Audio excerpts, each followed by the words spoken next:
What's going on, guys? Seth from Manny Fishing here with Copper State Tackle. What's up, guys? It's Take a Dare with Copper State Tackle. The man, the myth, the legend. All right, so guys, we got some gold noggin nuggets, as Mark Zone would say, to catch some free pandas out there. Okay. Yeah. So we're gonna be doing something a little bit different today that we haven't done yet. A little roundtable discussion.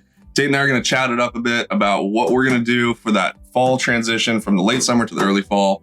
Right. Tate, why don't you dive in? What you got for me? Start off with some top waters here. Without a doubt, my favorite ever is the frog. You know, either the 6 cents Vega or the SPRO popping frog. That's what I got tied in 99% of the time. But it's just gets you big bites. You know, you can fish it in a lot of places. You know, you can't fish a lot of other stuff. Just super weedless option. But it just flat out gets bit too. It does. It really does. You know, and usually there's some good ones too that come. You know, you're all close quarter combat. You know, 5 pounder last tournament on it, right? Yes, we did. We got a good one on the last derby on that. But yeah, it's just a great way, you know, fishing a 7.2 heavy rod. I like the little shorter rod. I'm making really, you know, precise casts, trying to get it in those spots where target it's marine in. Yep, exactly.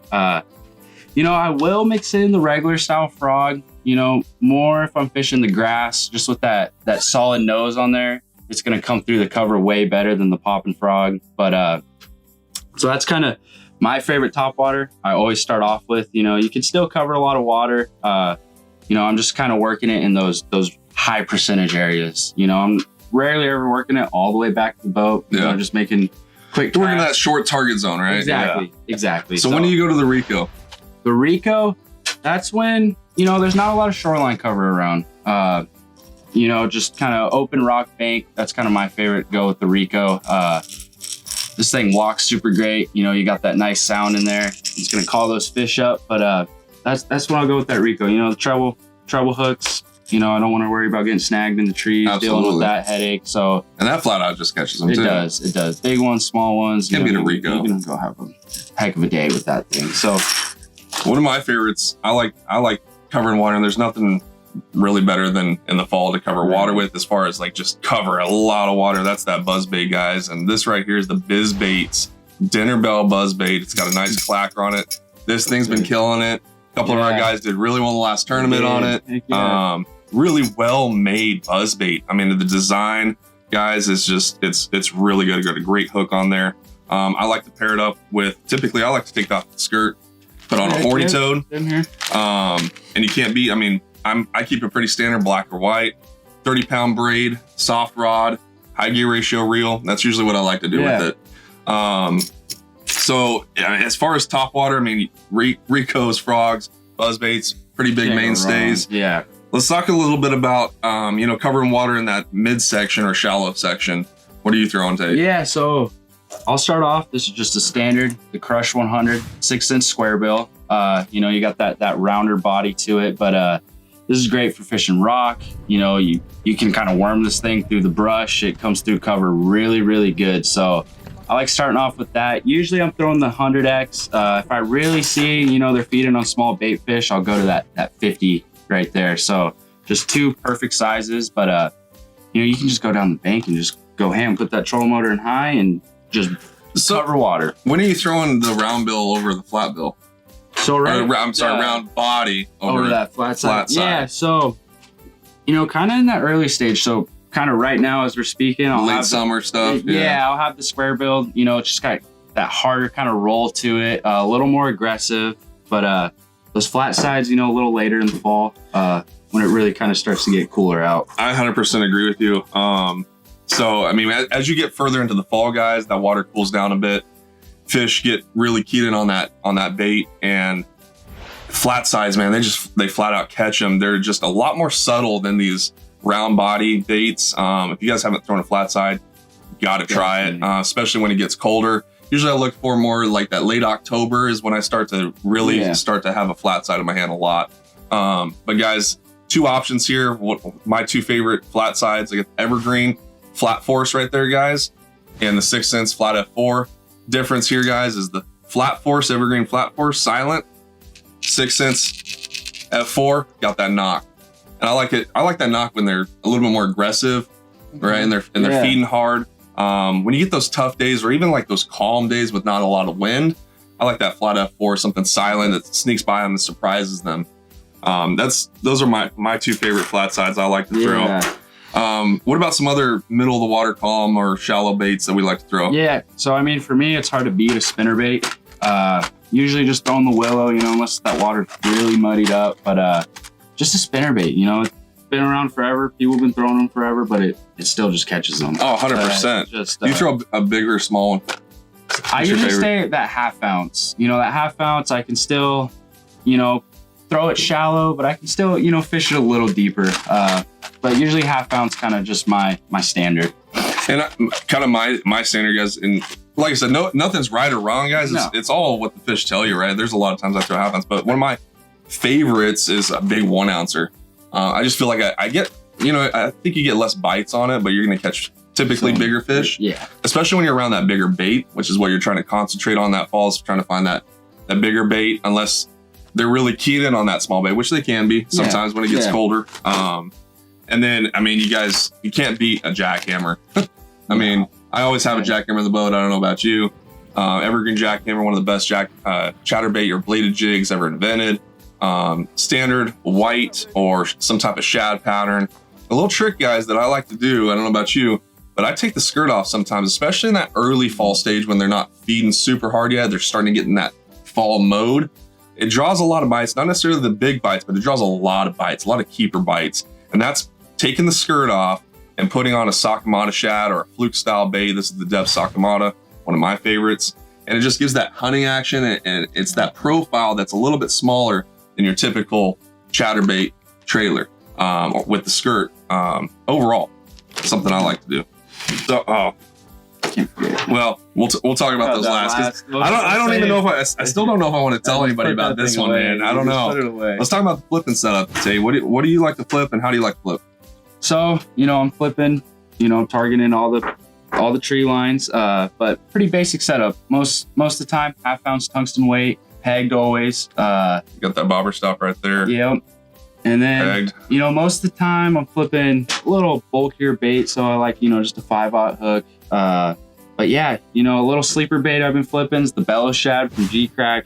You know, a lot of people are flipping that. It's a big sleeper. That cross style, you know, even the BELLOWS gill, you know, that's got the little flatter. But right now, fall, they're primarily focused on the shad. I like that BELLOWS shad, but just a different profile, different action to it, you know. That's just kind of a little sleeper bait I've been flipping a lot, having a lot of success on. Fluoro or braid? I go fluoro. You know, most of the time I'm not, again, grass, I'll go braid, but you know, sometimes I feel like that braid, especially if you're flipping like dead trees and stuff, it just digs in 100%. You know, it like grabs the wood. Exactly. Yeah, it's kind of sticky to it. And I think you get more bites too on the fluoro. I don't know about you, but I feel like I always get more bites on the fluoro. Exactly. Yeah. So I step it up. I don't know about you, but I throw 20-pound fluoro. Same here. Yeah. Same here. Can't go wrong with that. And something I like to do a little bit different, guys, than, you know, a lot of guys like the smaller cross styles or whatever. Yeah. In the fall, I really like to go with the bigger, like, brush hog styles. That's kind of been my mainstay in the falls. I like those bigger creature baits.